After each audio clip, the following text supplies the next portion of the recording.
வணக்கங்க. போன வாரம் பார்த்தீங்கன்னா ஒரு 3 நாள் வந்து கேரளாவுக்கு போயிருந்தேங்க. அங்கே போய் என்ன மாதிரியான விஷயங்கள்லாம் நான் தெரிஞ்சுக்கிட்டேன், என்னெல்லாம் கற்றுக்கிட்டேன், என்னெல்லாம் பார்த்தேன் அப்படிங்கிறத உங்கள் கூட ஷேர் பண்ணிக்க விரும்புகிறேங்க. நான் கேரளாவில் பார்த்தீங்கன்னா திருச்சூருக்கு தாங்க போயிருந்தேன். அங்கே தான் வந்து முந்திரி ஆராய்ச்சி மையம் வந்து இருக்குங்க. அங்கே தான் வந்து முந்திரியை பற்றின எல்லா தகவலும் தெரிஞ்சுக்க முடியும். கேரளாவை பற்றி சொல்ல தேவையில்லைங்க. எங்கே பார்த்தாலுமே இயற்கையாக இருந்துச்சு. அதே நேரத்தில் கட்டிடங்கள், கோயில்கள் எல்லாமே பார்த்தீங்கன்னா கொஞ்சம் வித்தியாசமாக ரசிக்கிற மாதிரி இருந்துச்சுங்க. அங்கே உள்ள நுழைஞ்சதுமே முந்திரி பழத்துக்குன்னு ஒரு சின்ன சிலை வச்சுருந்தாங்க. பார்க்கும்போது அவ்வளோ சந்தோஷமாக இருந்ததுங்க. ஏன்னா இந்த முந்திரி பழங்கள்லாம் சின்ன பிள்ளைலேருந்து நம்ம பார்த்து அதற்குன்னு அவ்வளோ முக்கியத்துவம் கொடுக்குறாங்க அப்படிங்கிறது ரொம்ப ரொம்ப சந்தோஷமாக இருந்துச்சுங்க. அது முந்திரி ஆராய்ச்சி மையம் அப்படிங்கிறதால இந்தியாவில் இருக்கக்கூடிய எல்லா வகையான முந்திரி மரங்களையும் பார்க்க முடிஞ்சிச்சுங்க. நிறைய வெரைட்டிங்க. ஒன்னொன்றுக்குமே பார்த்தீங்கன்னா ஒரு பேர் வச்சுருந்தாங்க. எல்லாமே பார்த்தீங்கன்னா பெண்கள் பேராகவே வச்சுருந்தாங்க.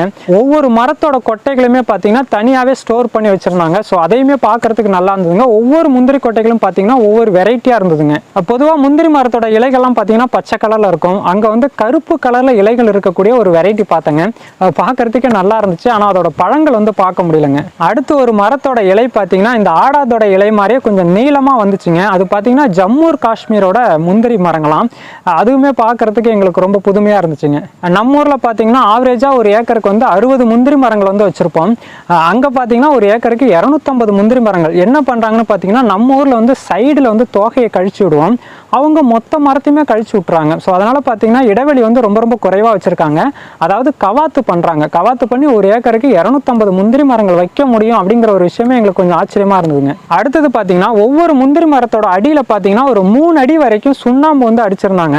அது எதுக்குன்னு கேட்டதுக்கு முந்திரியை பொறுத்த வரைக்கும் தண்டு துளை பண்ணாங்க. ரொம்ப ரொம்ப முக்கியமான ஒரு புழு.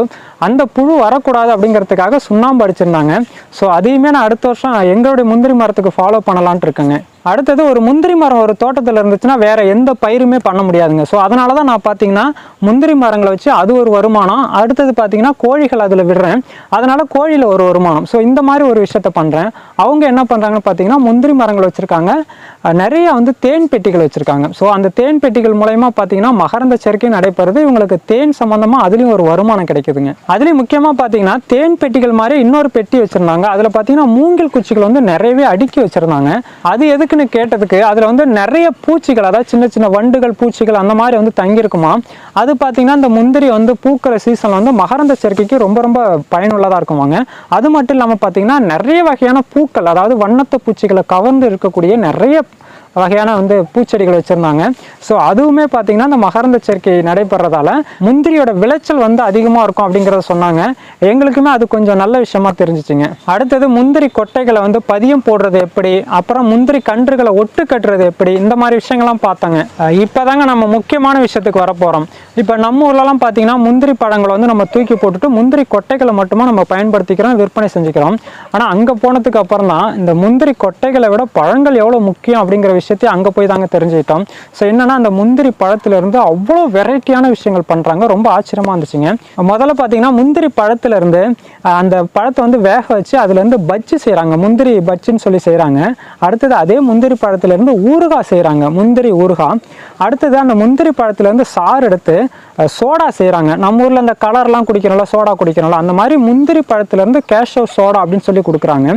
அடுத்தது அதே ஜூஸை வச்சு ஜாம் செய்கிறாங்க. ஜாம்னா நம்ம பிரெட்டுக்கெலாம் தொட்டு சாப்பிட்றோம், அந்த மாதிரி ஜாமு செய்கிறாங்க.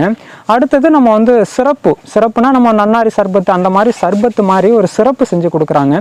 ஸோ எல்லாமே பார்த்தீங்கன்னா புதுசாக இருந்ததுங்க. கொஞ்சம் நிறைய வெரைட்டியாகவும் இருந்துச்சுங்க. இது மட்டும் கிடையாதுங்க, நிறைய சாக்லேட்டு, ஸ்நாக்ஸ், அந்த மாதிரி நிறைய ஐட்டங்கள் பண்ணுறாங்க. இதெல்லாம் பார்க்கும்போது தாங்க அந்த முந்திரி பழத்து மேலே ஒரு பெரிய மரியாதையே வருது.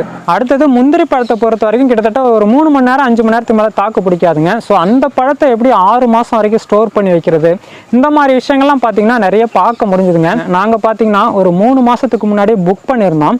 அதுக்கப்புறம் பார்த்தீங்கன்னா இப்போ தான் எங்களுக்கு சில ட்ரைனிங் கொடுத்தாங்க. நான் சொன்ன எல்லா ஐட்டத்தையுமே எங்களுக்கு சொல்லிக் கொடுக்கலங்க. எங்களுக்குன்னு ஒரு 2-3 விஷயங்கள் மட்டும்தான் சொல்லிக் கொடுத்தாங்க.